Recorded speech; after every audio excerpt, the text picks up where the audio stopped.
Pendengar, mengawali Mutiara Ramadan kita pada siang hari ini, kita akan mendengarkan sebuah pengajian Al-Quran yang akan dibacakan oleh Arpan Rahman dengan surat An-Nisa ayat 34. A'udzu billahi minasyaitonir rajim.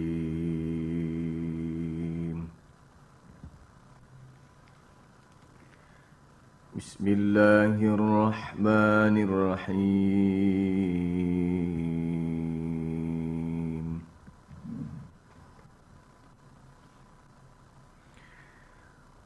Ar-rijalu qawwamuna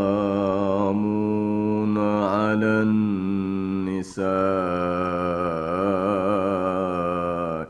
bima faddalallahu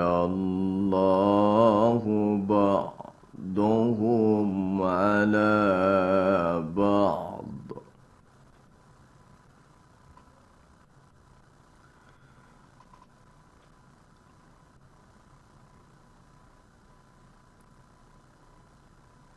Wa bima anfaqu min amwalihim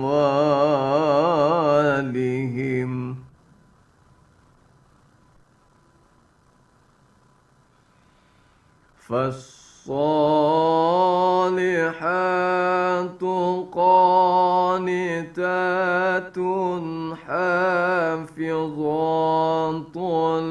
للغيب بما حفظ الله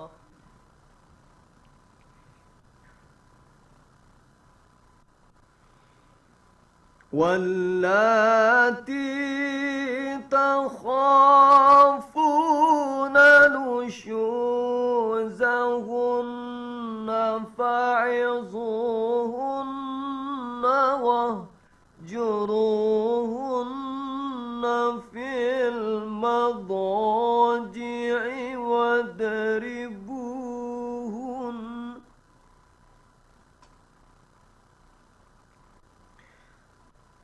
فإن أطعنكم فلا تبغوا عليهن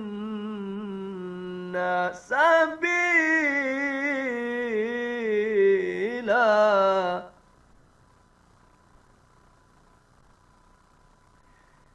إن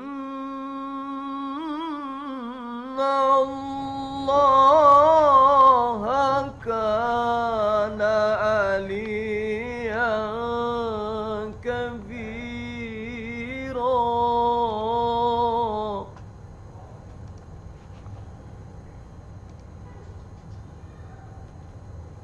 فإن أطعنكم فلا تبغوا عليهن سبيلا إن الله كان عليا كبيرا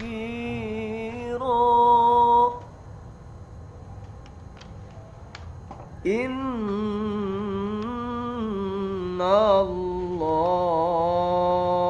الله كان عليا كبيرا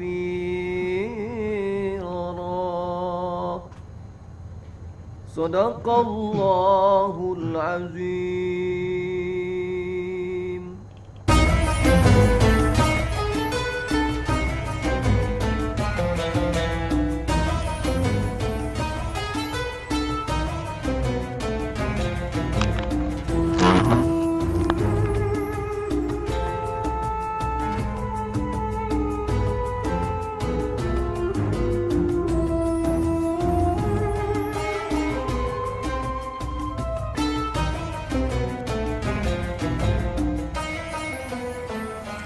Assalamualaikum warahmatullahi wabarakatuh. Pendengar yang budiman, telah kita sekarang bergabung bersama Mutiara Ramadan ya, dan di studio sudah hadir Ustadz Haji Roli Gunawan MHI, dan hari ini kita akan membahas tentang mencegah perpecahan umat.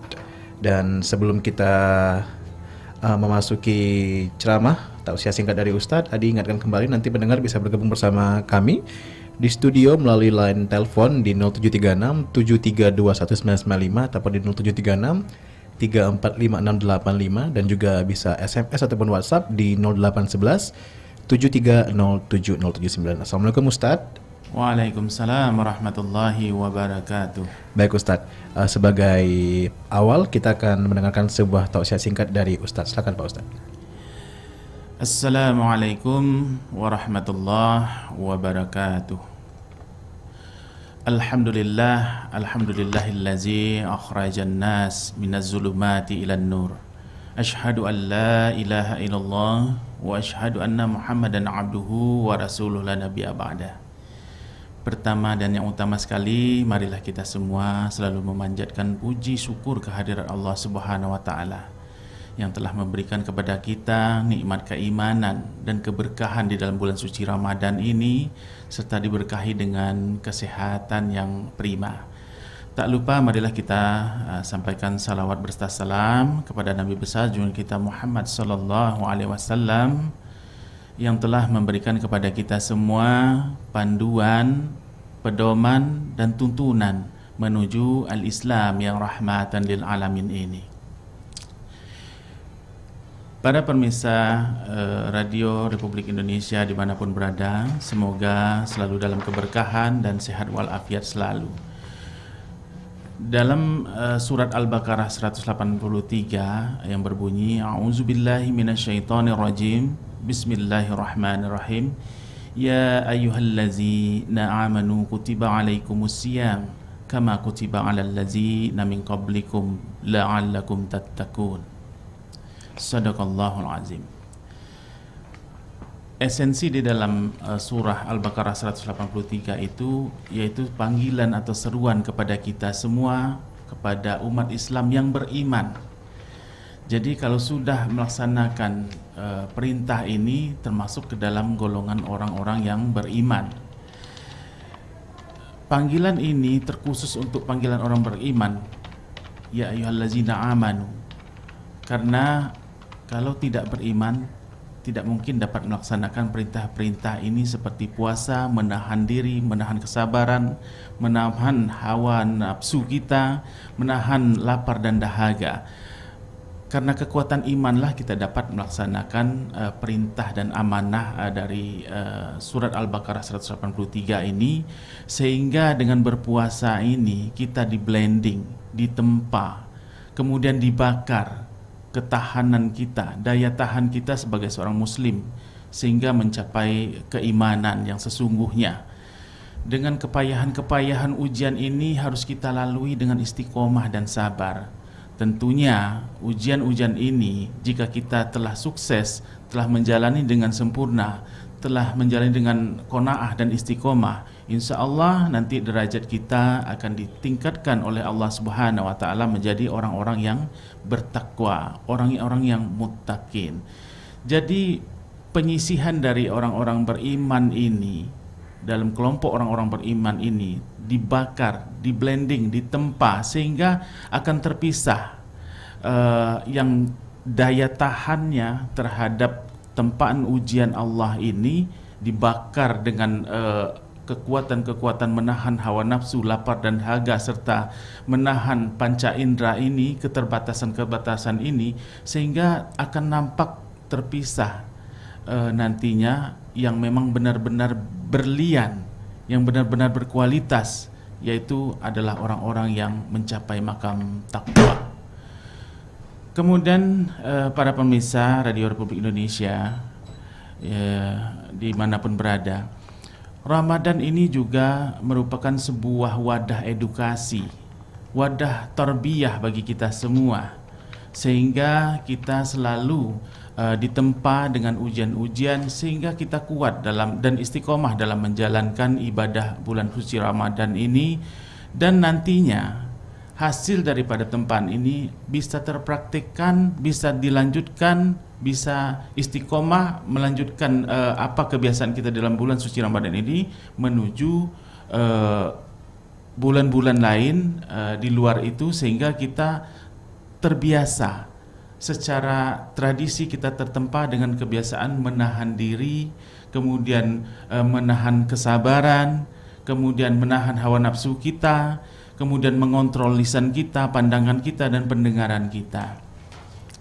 Dalam edukasi dalam bulan suci Ramadan ini juga salah satunya adalah menempa kita, mengajak kita, menuntun kita agar menjadi seorang muslim yang bisa menyatukan umat, yang bisa mencegah perpecahan umat di sekitar lingkungan kita, di tempat kita berada, di rumah besar kita seperti di Bengkulu ini, berbagai macam tradisi, budaya, adat istiadat, kebiasaan-kebiasaan masyarakat, sehingga dengan tempaan Ramadan ini dapatlah kita menahan lisan kita, mengontrol bahasa kita, retorika kita kepada sesama saudara muslim maupun sesama saudara umat lain, sehingga tercipta kerukunan, kedamaian, dan disingkirkan atau dijauhi dari hal-hal yang menyebabkan perpecahan, konflik, dan berbenturan antara sesama umat dan masyarakat.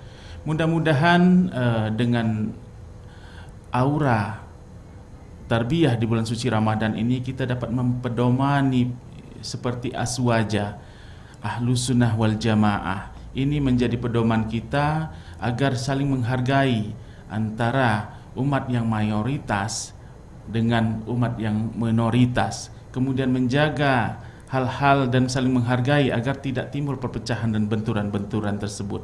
Banyak hal-hal yang disinyalkan dalam mentadabburi Al-Quran, di dalam menyauki hikmah di dalam bulan suci Ramadan ini untuk menghindari perpecahan. Antara lain yaitu kita harus bijak dalam bergaul di tengah-tengah masyarakat dan umat. Kemudian tidak salah atau kekeliruan dalam mengamalkan dalil, terlalu mudah dalam menganggapi saudara-saudara kita terjerumus ke dalam bidang ranah bid'ah. Kemudian juga kita harus mengontrol emosional kita agar tidak ketus, serta menebarkan kesantunan-kesantunan, kemudian menjaga hal-hal yang akan menimbulkan konflik di antara umat dan masyarakat. Kemudian juga kita harus bijak di dalam menggunakan media sosial. Ini yang paling hot pada saat ini di era digital dan era milenial ini, bahwa kita dituntut dalam menggunakan medsos ini secara bijak. Kalau tidak bijak, ini akan juga memicu hal-hal yang mengundang perpecahan antar masyarakat, umat, dan saudara-saudara kita yang lain. Dengan bermedsos ini kita sampaikan hal-hal yang benar-benar terkontrol, baik itu ungkapan emosional, baik itu ulasan daripada hasil dari pemikiran kita, kemudian dakwah kita, sampaikanlah dakwah yang menyejukkan, yang santun, sehingga orang mengikuti dan benar-benar dapat menikmati apa yang kita sampaikan ini, kemudian terpatri juga, terajarkan juga, teredukasikan juga kepada para generasi yang menikmati kemudian menggeluti dunia medsos ini.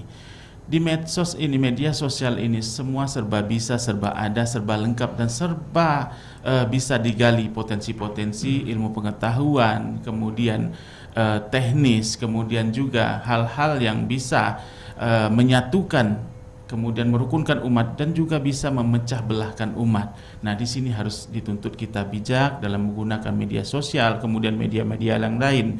Jangan sampai kita bisa mengungkapkan sesuatu semau kita, tetapi tidak mengindahkan daripada hal-hal yang akan memojokkan saudara-saudara kita, antar sesama umat ataupun sesama masyarakat kita, dengan saling menyakiti, saling suuzon.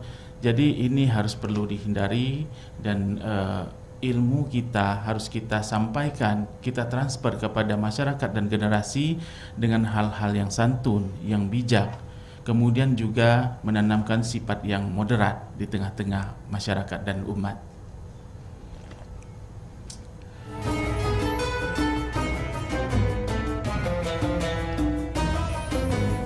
Baik pendengar dari Pro 1 Bengkulu, demikian tadi adalah sebuah tausiah singkat dari Ustadz kita, Ustadz Haji Roli Gunawan MHI, yang pada hari ini kita akan membahas tentang pentingnya kerukunan beragama agar tidak ada terjadi perpecahan agama ya. Adi kembali membuka line telepon bagi para pendengar di 0736 7322 995 ya. Assalamualaikum. Assalamualaikum. Assalamualaikum. Halo, Ya. Assalamualaikum. Waalaikumsalam, dengan Bapak siapa di mana, Pak? Dengan Jimmy di Jambi. Bapak Idi. Jimmy. Bapak Jimmy, silakan Pak Jimmy pertanyaannya. Ya, Assalamualaikum Pak Ustaz. Waalaikumsalam warahmatullahi wabarakatuh. Begini Pak Ustaz. Silakan.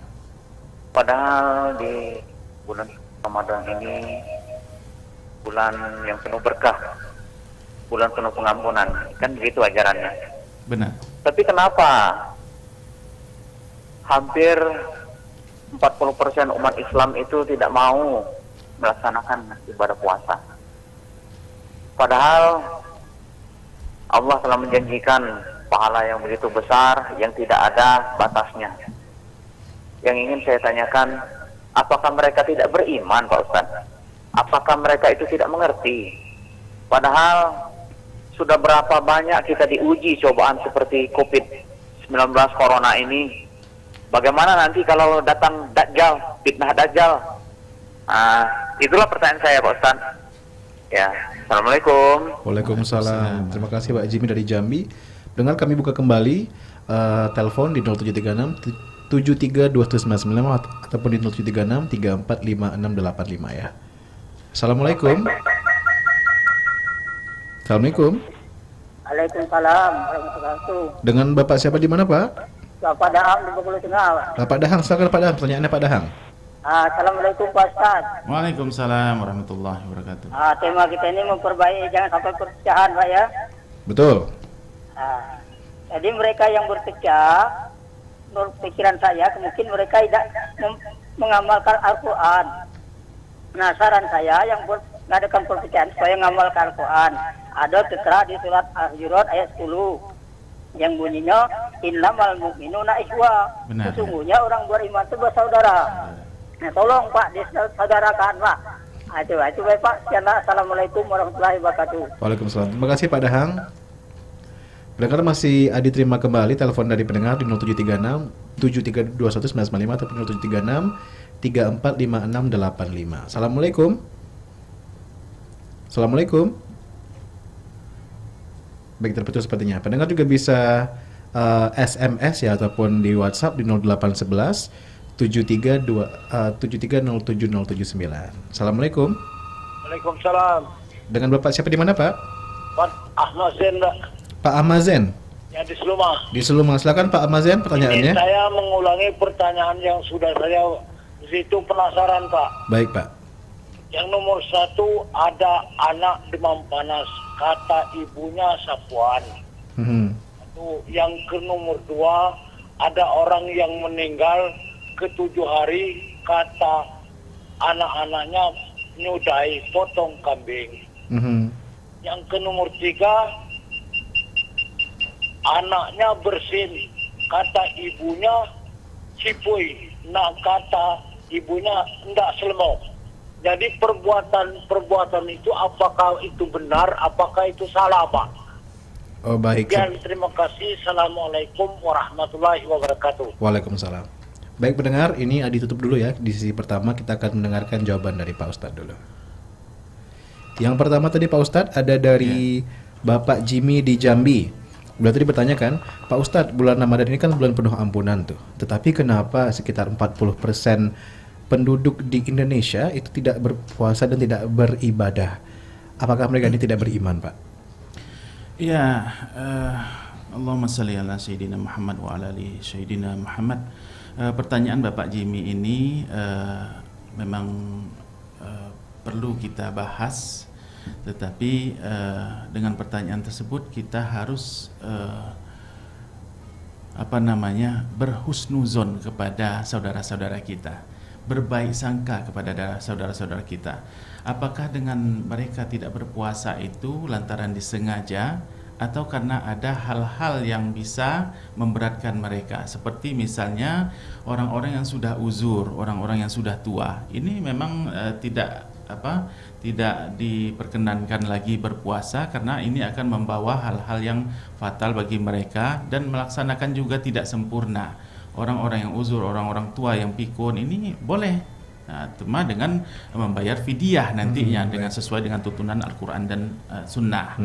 Kemudian juga apakah orang ini tidak berpuasa ini lantaran kondisi yang memberatkan mereka. Ini juga harus kita kaji, kita simak sehingga kita tidak terjebak ke hal-hal yang sifatnya suuzon. Jadi juga bisa dikatakan orang yang tidak bisa menjalankan ibadah puasa ini mungkin juga karena kurangnya wawasan, itu bisa terjadi karena tidak mengerti aturan ataupun hal-hal yang diwajibkan, atau juga memang orang-orang ini sudah termasuk di dalam yang diungkapkan oleh Bapak Jimmy tadi, benar-benar orang-orang ini kurang atau lemah imannya, sehingga daya takutnya lebih besar daripada untuk mematuhi aturan ataupun kewajiban yang sudah disampaikan. Jadi perlu diedukasi orang-orang seperti ini, lemah imannya, tidak berpuasa seperti ini yang kita sampaikan ini, agar dia disugesti dengan kata-kata ataupun sentuhan-sentuhan yang bijak. Jangan malah kita terlalu memojokkan sehingga dia malah lari dari dakwah ini, ataupun malah membalas kepada kita hal-hal yang tidak perlu dilakukan, membalas dengan kata-kata yang kasar, kemudian membalas dengan apa yang kita sampaikan dengan hal-hal yang mencemooh. Nah, ini perlu dihindari, tetapi dengan sikap-sikap yang kita sampaikan, dakwah pengetahuan, sehingga orang ini terbuka pintu hatinya, masuk cahaya hidayahnya, sehingga bisa mengikuti dakwah yang kita sampaikan kepada mereka dengan mengikuti kewajiban-kewajiban Al-Quran dan Sunnah sebagai tuntunan. Gitu. Baik. Pertanyaan kedua Pak Ustadz dari Bapak Dahang di Bengkulu Tengah. Ini mungkin lebih ke saran Pak Ustadz ya. Jadi tadi Pak Dahang bilang mereka yang berpecah itu karena tidak mengamalkan Al-Quran. Itu bagaimana pendapat Pak Ustadz? Ya, dalam Quran surat Al-Hujarat ayat 10 itu berbunyi A'udzubillahi minasyaitonirrajim Bismillahirrahmanirrahim, yang artinya orang-orang beriman itu sesungguhnya bersaudara. Sebab itu damaikanlah atau perbaikilah hubungan antara kedua saudaramu itu dan takutlah terhadap Allah supaya kamu mendapat rahmat. Jadi perbaikan hubungan ini apabila terjadi konflik, terjadi benturan-benturan, ini wajib bagi kita untuk menjalin kembali, untuk mengikat ukhuwah antara saudara itu, semuslim itu. Baik itu mengikat antara kekerabatan ataupun konflik yang terjadi antara saudara sendiri, ini harus diperbaiki. Kemudian antara keluarga, adik atau anak ataupun kakak ataupun saudara-saudara sepupu, kemudian ipar. Jadi ini harus memang benar-benar kita menjaga saling menghargai dan mengontrol lisan kita. Kebanyakan benturan-benturan ini adalah masalah lisan. Nah, orang-orang yang bijak, orang-orang yang berilmu itu menempatkan sesuatu pada tempatnya. Tempatkanlah bahasa-bahasa kita, lisan kita kepada saudara-saudara kita ini dengan sangat hati-hati, dengan sejuk, dengan ramah, dengan santun, sehingga saudara-saudara kita ini tidak mengalami perpecahan di tengah-tengah keluarga, masyarakat, ataupun kelompok-kelompok yang kita gauli dalam interaksi sosial. Semoga dengan menjaga hubungan ukhuwah Islamiyah, ukhuwah watoniyah, dan ukhuwah basyariyah ini dapat mengeratkan hubungan-hubungan kita, hubungan sosial kita kepada sesama umat, keluarga maupun masyarakat. Baik, yang ketiga Pak Ustadz ini dari Pak Ahmad Zen di Seluma. Jadi beliau ini bertanyakan bagaimana Pak Ustadz, apakah bila kita berprasangka terhadap suatu keadaan, yang pertama tadi misalnya anak demam panas, kita bilangnya oh itu sawan. Yang kedua tadi orang meninggal 7 hari, oh kita harus potong kambing. Yang ketiga tadi anaknya bersin, oh itu pasti sakit sipoi kata tadi ya, slemo kata dia. Jadi Apakah kita boleh berprasangka seperti itu dalam kehidupan sehari-hari, Pak Ustadz? Islam mengajarkan kita agar menyimak, tadabbur terhadap sesuatu hal yang terjadi di sekeliling kita. Di samping ayat-ayat kauliyah yang kita baca, juga kita harus menelaah, menyimak ayat-ayat kauniyah seperti di sekitar kita, di alam semesta, ilmu pengetahuan yang ada di sekeliling kita, kita harus simak. Jangan ini ditinggalkan. Jadi Islam juga agama yang logis, sehingga kita manusia adalah sebagai makam ikhtiar, makam usaha, sehingga usaha-usaha kita mengetahui sesuatu apakah itu benar atau salah, apakah ini mitos atau memang fakta. Jadi kita harus menggali benar-benar. Yang mempunyai ilmu misalnya masalah kesehatan itu adalah dokter. Baiknya kita bertanya kepada yang memang ahlinya. Seperti misalnya anak kita demam panas, apakah benar ini demam panas yang disebabkan oleh karena makan es, banyaknya mengkonsumsi permen, ya anak-anak ini kan biasa, ataukah memang benar-benar dia ini keletihan di dalam bermain. Ini perlu dikaji, jangan sampai kita mengambil kesimpulan sepihak. Iya, betul. Tetapi untuk meraba sesuatu itu memang perlu kita waspada, tetapi jangan sampai ini menjadikan acuan yang benar-benar final. Tetapi perlu kita tanyakan kepada yang ahlinya seperti dokter, kemudian ditanyakan pada tim kesehatan, kalau dia bersin-bersin apakah ini penyakit akan flu, ataukah memang ini kalau orang Bengkulu dulu istilahnya tesapo ya. Tesapo. Tapi ini istilah-istilah yang memotivasi agar berobat, agar lebih intens dalam menghindari hal-hal yang memicu daripada sakit demam tersebut. Betul. Nah, itu sementara waktu. Jadi jangan sampai kita juga harus mencari referensi lain lah, Pak Ustadz, ya, hebat katanya. Jadi jangan sampai mentang-mentang kita bilang, oh ini ada A, kita langsung menuju, oh ini pasti hasil nanti ini. Adi jadi ingat ini, Pak Ustadz, kemarin lagi heboh tentang babi ngepet itu. Nah, benar. Jadi kan mungkin karena dalam satu pihak saja beberapa oknum yang bilang ini babi ngepet, kita tidak betul-betul diteliti dan ditelaah, akhirnya kita menimbulkan fitnah, kan jangan sampai seperti itu. Ya benar. Jadi tentang berita-berita yang hot tersebar di media sosial itu perlu kita kaji keberadaannya, apakah benar-benar itu fakta ataupun hoax ataupun dibuat-buat. Nah, itu harusnya kita memiliki ilmu pengetahuan dan sifat yang istiqomah dalam menelaah sesuatu. Betul. Tabayun, betul. Kita simak, kita simak baik. dulu. Ya. Terima kasih, Pak Ustadz. Pendengar, masih kita buka kembali telepon interaktif kita di 0736 732995 ataupun 0736 345685 ya. Assalamualaikum. Halo. Waalaikumsalam. Ibu Adin di Baja. Ibu Adi di Baja. Ibu Adin, silakan Ibu Adin pertanyaannya. Assalamualaikum Ustaz. Waalaikumsalam warahmatullahi wabarakatuh. Ini Pak yang saya tanyakan. Kita di luar tema dikit ya. Ya. Kalau kita orang tua berpuasa 2 Ramadan dia meninggal.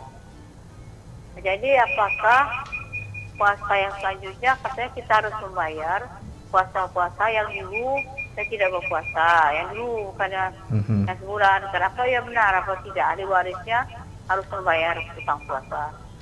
Sudah itu Pak, apa ada jalan lain yang bisa dibayar? Kalau saya sebulan, saya tidak tahu namanya orang tua kita berapa banyak dia meninggalkan puasa selama hidupnya. Yang kedua Pak, kalau zakat fitrah kita sekarang berapa Pak? Baik Ibu Adin, nanti kita jawab dulu kalau ya. fidyah Pak. Oh baik. Fidyah kalau sekarang tuh kira-kira berapa ukuran? Ya makan misalnya beras bagus. Cuman makannya dikit orang sudah tua kan. Baik. Kira-kira berapa? Apa 25 cukup? Apa berapa satu hari? Baik. Itu aja Pak ya. Terima kasih.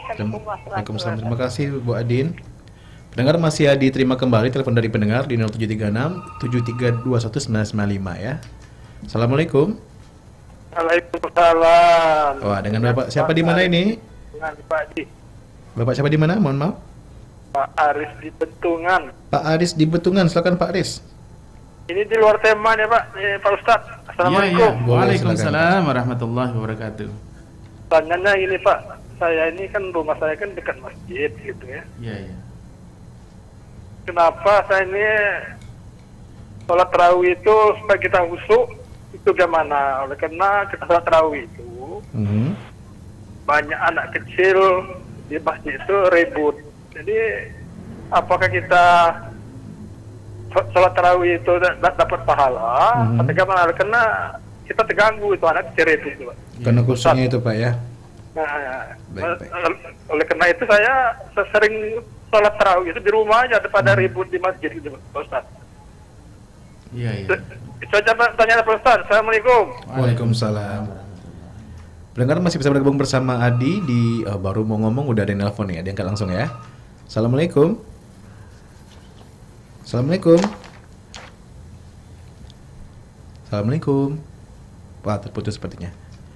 Pendengar masih diterima kembali telepon dari pendengar di 0736 7321 995. Assalamualaikum. Assalamualaikum. Waalaikumsalam. Dengan Bapak siapa di mana, Pak? Oh, ini Bapak Ahmad Zain tadi Nambu nih Pak. Oh, Nambu boleh, Pak. Iya. Silakan Bapak. Muzakarah melalui udara nih Pak. Iya, insyaallah bermanfaat bagi kita semua. Jadi ini mungkin luar daripada tema Pak. Iya, silakan Pak. Assalamualaikum Pak Ustaz. Waalaikumsalam warahmatullahi wabarakatuh. Jadi yang saya pertanyakan ini, Nabi kita ini ada 25 kan. Iya. Nah jadi 24 itu gambarnya ada. Yang tidak ada gambarnya cuma satu, Nabi kita Nabi Muhammad Sallallahu Alaihi Wasallam. Pertanyaannya apa sebabnya Pak? Atau apa masalahnya? Foto ya. Oh gambarnya ya, fotonya tidak ada. Oh, oke, baik. Terima kasih Ya, Pak Ahmad Zain. terima kasih. Assalamualaikum Waalaikumsalam. warahmatullahi wabarakatuh. Waalaikumsalam warahmatullahi wabarakatuh. Pendengar masih diterima kembali, ini kayaknya bisa diterima satu lagi deh untuk sesi kedua di 0736 7321 995 ataupun 0736 345685 ya, atau boleh melalui WhatsApp dan SMS di 0811 730709. Assalamualaikum. Assalamualaikum. Waalaikumsalam. Dengan Bapak siapa di mana, Pak? Harun Bengkulu. Bapak Harun, silakan Pak Harun. Iya. Jadi ini kisah nyata. Jadi pergaulan saya itu kan macam-macam. Ada salah satu kawan itu mau mendirikan ruko. Jadi ngomong-ngomong dia saran buat nasi tumpeng. Apa saran untuk doa gitu. Jadi ya ada saya berdoa menurut agama Islam. Baik. Jadi ya saya juga belum mahir berdoa gitu. Jadi saya bilang saya belum bisa ini. Kalau bisa cari orang yang bisa gitu. Jadi ya terpaksa saya cari kawan. Alhamdulillah ada kawan yang siap gitu. Berdoalah dengan sajian-sajian nasi tumpeng pada waktu itu dan lainnya gitu. Jadi setelah doa gitu, makan bersama kita. Nah, pertanyaannya, bagaimana hukumnya makanan itu dan apakah itu bid'ah? Terima kasih Ustaz. Wassalamualaikum warahmatullahi wabarakatuh. Waalaikumsalam warahmatullahi wabarakatuh. Terima kasih Pak Harun dari Bengkulu.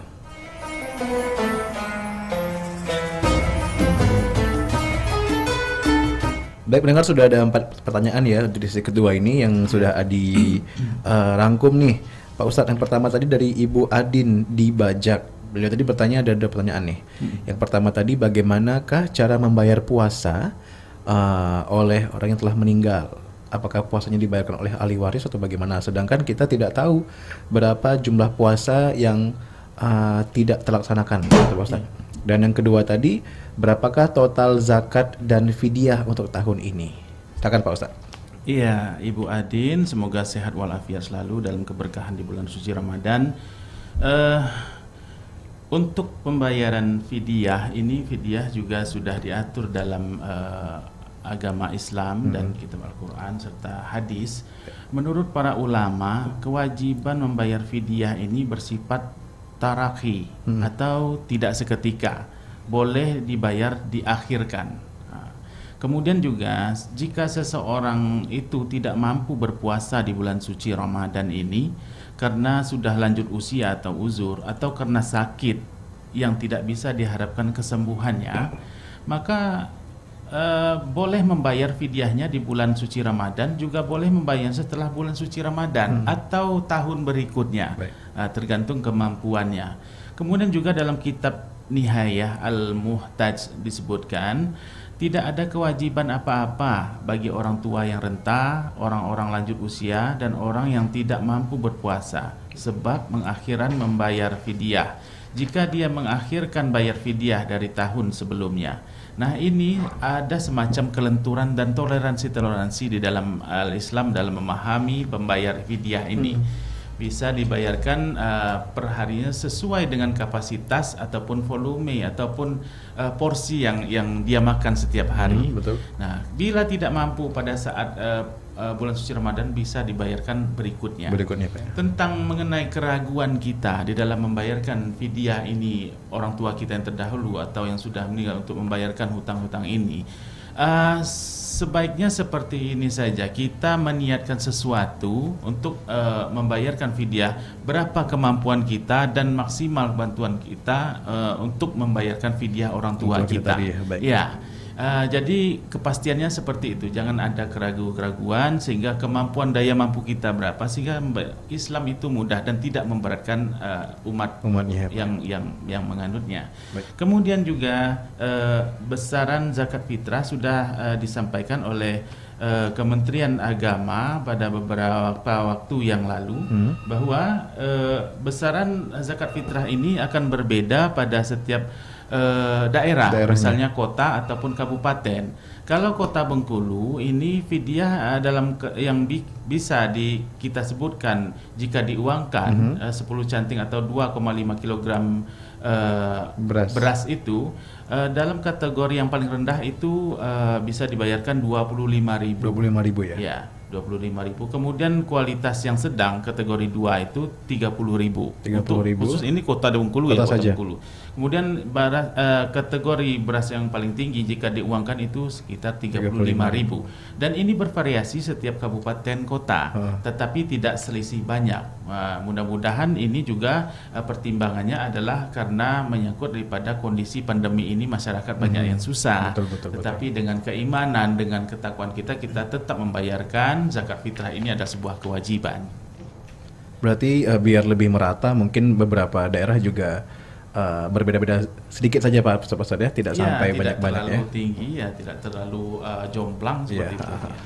Baik, tadi jadi Ibu Adin untuk zakat dan fidyah tadi, itu tadi yang paling kecil 25.000, yang tingkat 2 30.000, dan tingkat paling tinggi tadi 35.000 untuk di Kota Bengkulu saja khususnya ya kan. Kebetulan juga Ibu Adin kan lagi dibajak tuh.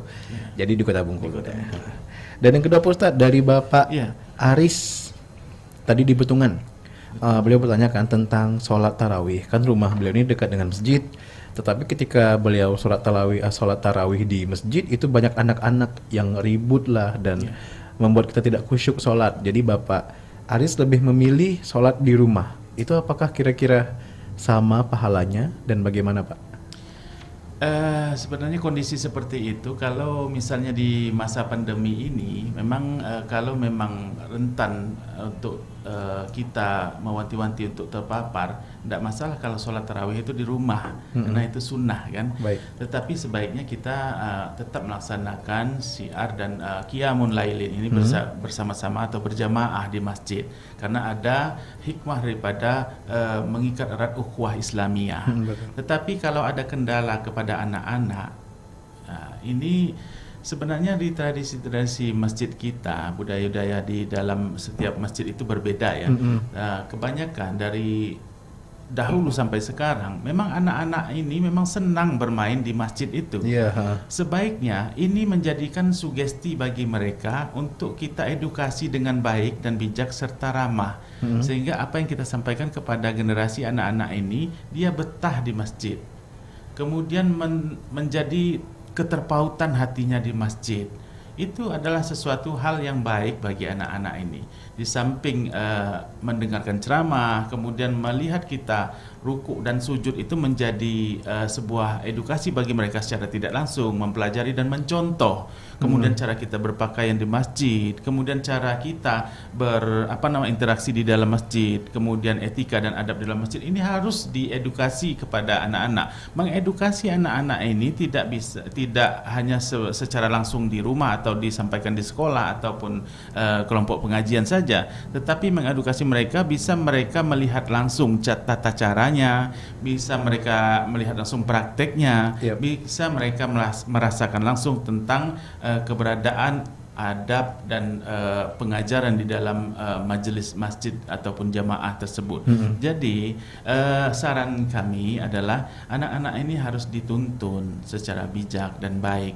Kemudian jangan dimarahi, nanti malah anak-anak ini takut kemudian kemudian sok tidak mau ke masjid lagi. Ini akan berpengaruh kepada proses pendewasaan mereka nanti. Karena takutnya ke masjid karena sering kena marah, kena ini kan, kena kena smash kepada pengurus masjid ataupun orang tua, kena jewer kan. Jadi malah takut sholat di masjid nanti takutnya.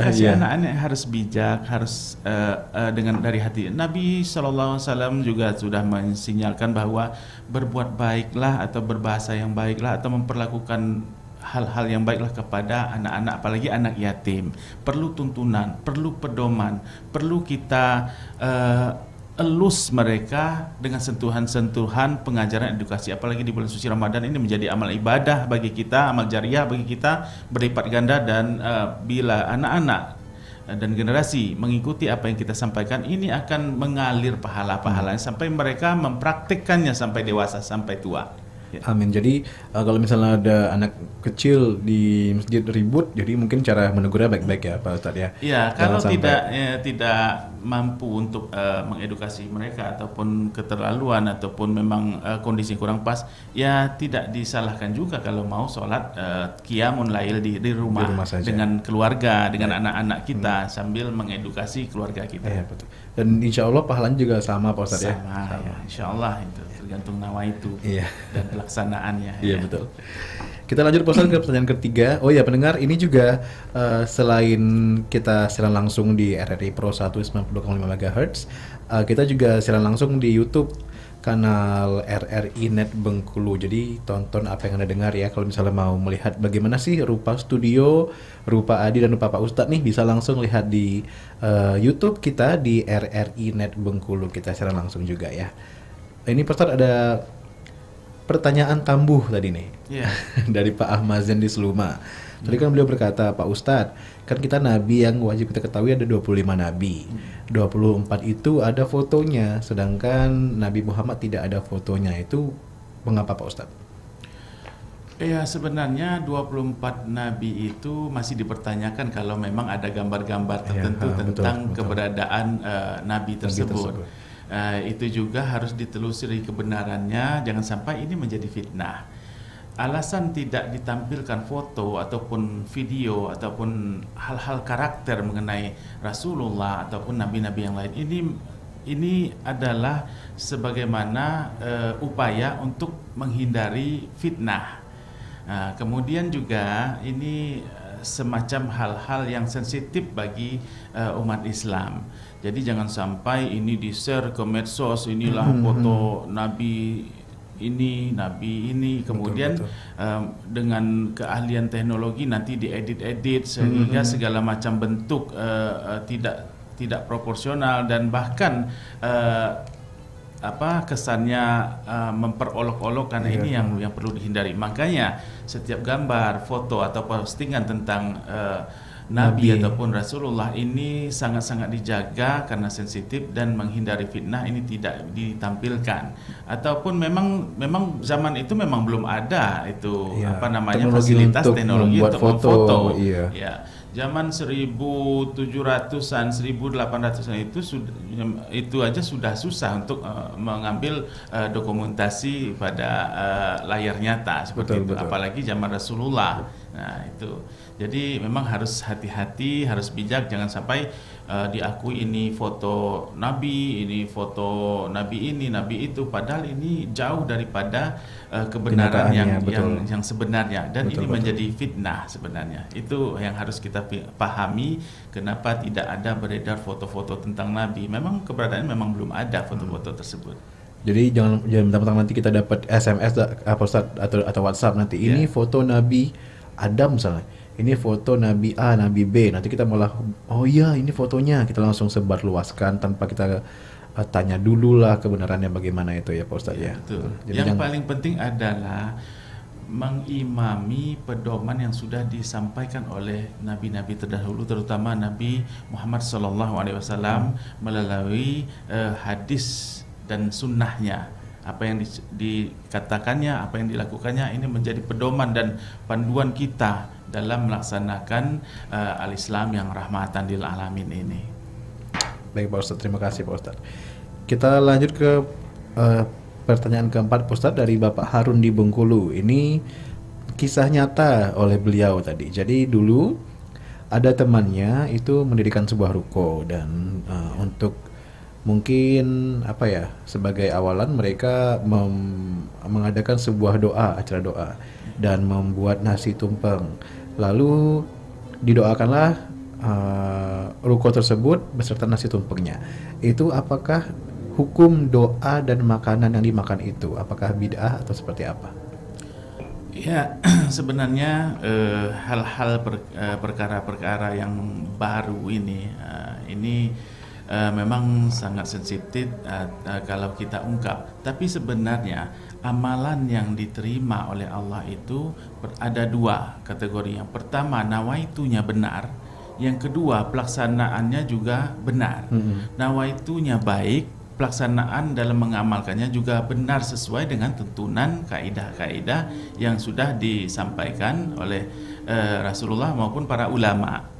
Jadi kalau memang berkeyakinan ini harus dipisahkan dulu antara duduk makan bersama. Kebanyakan kan ini tradisi, misalnya di Bengkulu duduk beselo makan bahedang seperti itu kan. Betul. Ini memang sebuah tradisi, tapi jangan dikaitkan malah dengan pelaksanaan doanya.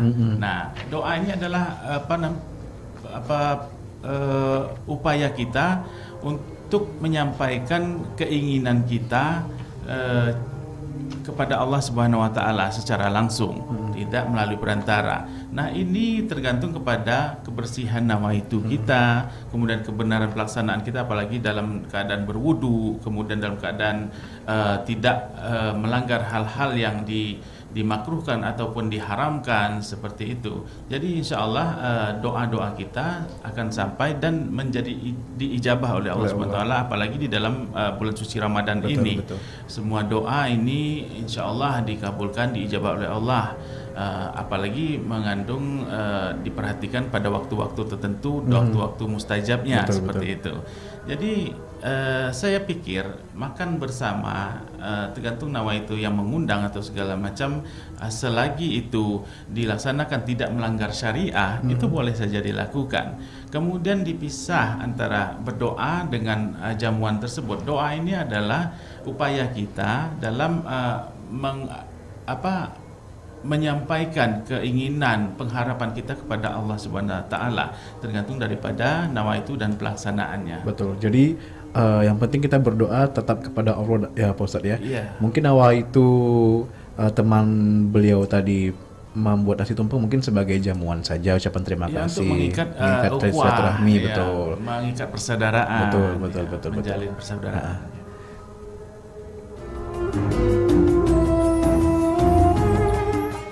Baik pendengar, kita buka sesi ketiga nih. Adi mungkin akan menerima 2 saja ya pertanyaan untuk sesi ketiga ini. Langsung saja boleh menelpon ke studio di 0736345685. Assalamualaikum. Waalaikumsalam. Dengan Bapak siapa di mana Pak? Abdullah di Seluma. Silakan Pak Abdullah. Assalamualaikum Ustaz. Waalaikumsalam warahmatullahi wabarakatuh. Saya dengar kok itu tadi bertugas saya. Jadi kok ada foto-foto itu. Jadi kalau zaman saya dulu segala gambar orang itu diharamkan dulu oleh ulama-ulama. Iya, baik. bertambah orang banyak pintar. Jadi dulu sudah ada itu, nanti di akhir zaman orang pintar keblinger katanya. Jadi orang pintar banyak yang membolehkan foto-foto, padahal foto itu adiknya patung, dan patung itu adalah berhala itu adalah musuh daripada Allah. Jadi bagaimana pendapat Ustaz? Assalamualaikum. Waalaikumsalam. Terima kasih Pak Abdullah. Pendengar masih diterima lagi satu pertanyaan terakhir nih di 0736 7321 995. Assalamualaikum. Waalaikumsalam warahmatullahi wabarakatuh. Baik, dengan Bapak siapa di mana Pak? Pak Toto di Benteng Permai. Silakan Pak Toto. Assalamualaikum Pak Ustaz. Waalaikumsalam warahmatullahi wabarakatuh. Dengan kecanggihan teknologi zaman sekarang nih, ya, akibatnya anak-anak malas membaca buku-buku pelajaran. Padahal Al-Quran ayat pertama itu kita suruh membaca. Nah, itu akibatnya selalu melihat di internet dan sebagainya. Jadi ilmunya tuh kalau bandingkan ilmu membaca dengan ilmu itu jauh, Pak. Internet tuh, media sosial itu belum tentu kebenarannya. Baik. Tapi kalau ilmu di buku-buku itu terbukti kebenarannya. Baik. Itu mengapa anak-anak sekarang malas membaca Ustaz? Assalamualaikum. Waalaikumsalam. Baik, pendengar, saya cukupkan dulu untuk pertanyaan pada edisi hari ini ya, karena mungkin kita juga akan menuju berbuka puasa ya Pak Ustadz. Kita batasi dua saja. Yang pertama tadi dari Pak Abdullah di Seluma, untuk foto-foto dan patung itu kan berhala Pak Ustadz. Dan dari zaman dulu memang mungkin di tempat Pak Abdullah ini tinggal juga tidak diperbolehkan untuk menyimpan foto ataupun patung-patung. Itu bagaimana Pak Ustadz? Ya, sebenarnya hal-hal ini memang sudah disinyalkan dalam hadis. Patung-patung itu memang tidak boleh dihindari. Berada di rumah-rumah ataupun berhala-berhala segala macam, dikhawatirkan ini terseret pada jalur-jalur yang syirik ya, betul. Menyekutukan Tuhan, ataupun kita tersugesti, paling tidak itu tersugesti kepada wujud daripada patung ataupun hal-hal gambar-gambar yang ini yang tidak semestinya berada di rumah kita ataupun di tempat-tempat yang secara umum, seperti foto-foto yang menggambarkan hal-hal mistis, hewan-hewan yang tidak pas untuk dikonsumsi oleh para anggota keluarga kita, anak-anak kita nanti tersugesti seperti itu.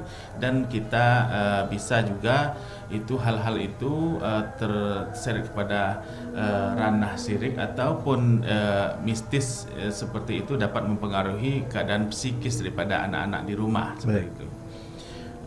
Kemudian juga cuma kita tidak bisa meninggalkan kondisi kekinian yang serba digital, ya kan, serba modern, serba berteknologi, sehingga foto-foto yang ada itu bukan semuanya bisa dikategorikan haram, tapi jika gambar ataupun foto itu juga banyak manfaatnya bagi manusia pada saat ini, seperti sebagai bukti ataupun fakta, kemudian sebagai dokumen membuktikan sesuatu itu kebenarannya.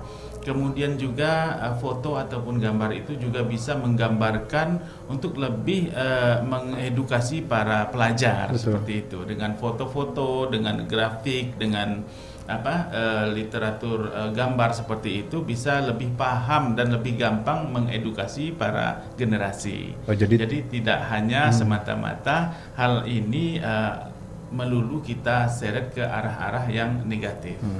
Jadi tergantung dengan penggunaannya Pak Ustadz ya. Kalau misalnya memberikan dampak baik kepada umat, insya Allah tidak, seperti itu Pak Ustadz ya. Yang kedua Pak Ustadz, terakhir nih Pak Ustadz, dari Pak Toto di lupa tadi di mana nih, di Bentering Permai ya.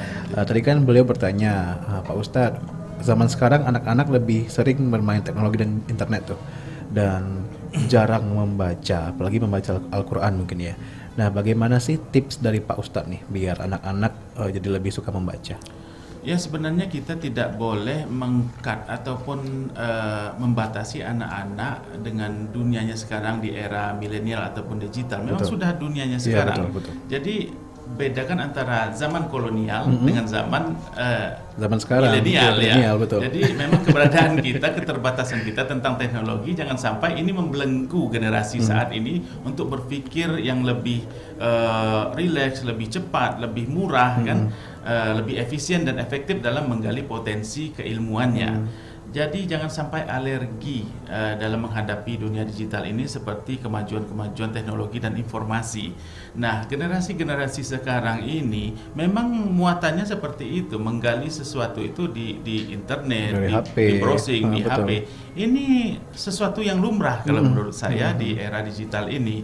Jangan sampai kita sebagai umat Islam tertinggal kepada fasilitas-fasilitas yang modern saat ini. Betul. Untuk mempermudah literasi, mempermudah untuk mencari hal-hal yang harus dipahami, mempermudah sesuatu hal yang untuk menambah wawasan sehingga tidak sesat dalam mengambil sebuah kesimpulan atau kebijakan atau dalam menulis karya sesuatu. Betul. Jadi memang sudah dunianya sekarang ya, bukan dunia kolonial lagi tetapi sudah dunia milenial. Jadi kita harus pahami kebutuhan generasi saat ini itu harus ditopang dengan ketajaman atau kepiawaian atau majunya fasilitas teknologi di era digital ini. Jadi jangan sampai kita membelenggu generasi ini terbatas, tetapi tetap ada rambu-rambu. Misalnya anak-anak sekarang sudah banyak sering hilang waktunya, habis waktunya dengan main game. Itu baru. Ya, atau membrowsing hal-hal yang membawa dampak maksiat, atau membrowsing hal-hal yang tidak sesuai dengan umurnya. Ini perlu didampingi. Baik.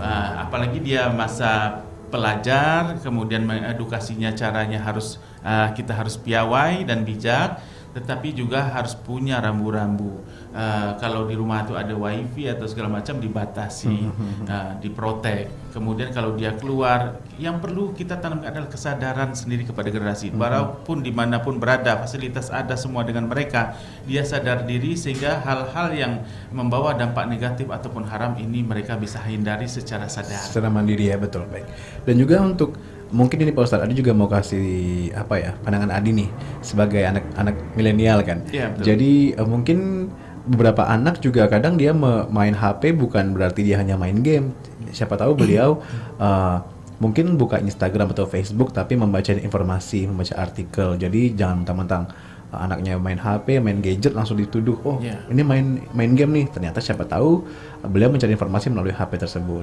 Dan juga kan sekarang juga udah banyak tuh ada e-book namanya atau buku elektronik.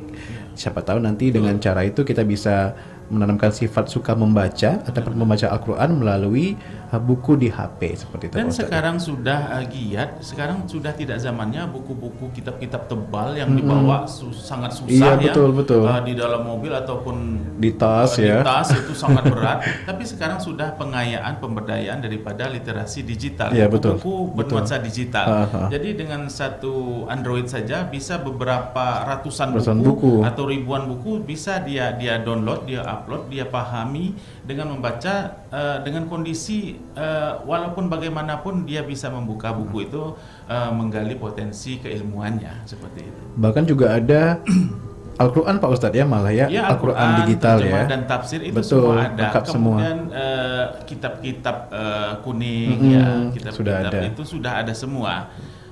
Kemudian sirah nabawiyah, sirah sahabat itu sudah ada digitalisasi bukunya. Baik. Jadi kita memang tidak perlu repot-repot lagi membawa kitab-kitab buku yang tebal dalam satu tas sampai bawa koper kan. Jadi untuk memahami itu, menunjukkan itu perlu secara digitalisasi sangat mudah. Jadi fasilitas-fasilitas teknologi ini di era digital ini mempermudah, mempermudah, kemudian mengefisiensi, kemudian gampang untuk diakses. Betul. Nah, seperti itu. Di mana saja bisa, tidak perlu bawa buku dan koper yang besar-besar lagi Pak Ustadz ya, hanya butuh satu gadget yang kecil saja, betul. Terima kasih Pak Ustadz atas seluruh jawabannya untuk edisi hari ini. Pendengar, dengan demikian selesai sudah Mutiara Ramadan kita untuk edisi hari ini di Jumat 30 April ya. Saya Adi dan Ustadz Haji Roli Gunawan MHI undur diri. Terima kasih dan sampai bertemu lagi di Mutiara Ramadan berikutnya. Assalamualaikum warahmatullahi wabarakatuh. Waalaikumsalam.